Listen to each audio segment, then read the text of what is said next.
দিবসী ফেব্রুয়ারির ব্যাপারে তেমন কিছু বলা নেই অবশ্য। কারণ হচ্ছে এই দিনটা সবাই জানে ভাষা দিবসই বলা হয়। তো আমরা সবাই হচ্ছে ভাষা শহীদদের যে একটা স্মৃতি, ওইটা ধরে রাখার জন্য এই দিনটা পালন করছি। তো অনেকে হচ্ছে সকালবেলা উঠে খালি পায়ে শহীদ মিনার যাচ্ছে। অনেকে বই মেলা আসে যে আমাদের মতন উপভোগ করতেছে।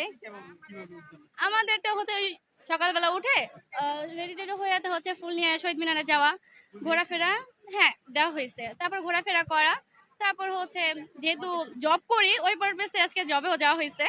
জবে থেকে 2 ঘন্টা ছুটি নিয়ে এই তো সেলসে সেলসে শুভ সবই জব করা হয়। তো এখন হচ্ছে জবে থেকে 2 ঘন্টা ছুটি নিয়ে এখন ঘুরতে আসছি।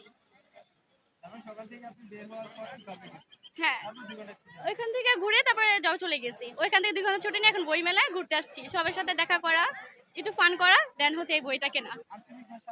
না তেমন আসে না, কারণ ছোটবেলা থেকে ঢাকা বড় হয়েছি, তো জন্ম ঢাকা।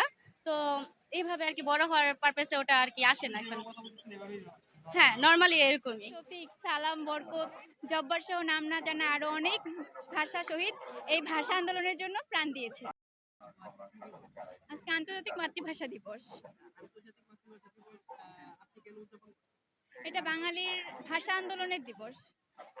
এই ভাষার জন্য বাঙালি জাতি প্রাণ দিছে। রফিক, শফিক, সালাম, বরকত, জব্বার সহ নাম না জানা আরো অনেক ভাষা শহীদ এই ভাষা আন্দোলনের জন্য প্রাণ দিয়েছে। হ্যাঁ, এই জন্য আমিও বইমেলাতে এসেছি, ভাষা আন্দোলন উদযাপন করছি। এই তো বন্ধুদের সাথে আসছি, ঘুরছি ফিরছি, বইমেলায় বই দেখতেছি, বই নিতেছি, এই তো এভাবেই। এর আগে আরেকদিন আসছিলাম, তখন নিচ্ছি, আজকেও নিব যাওয়ার পরে।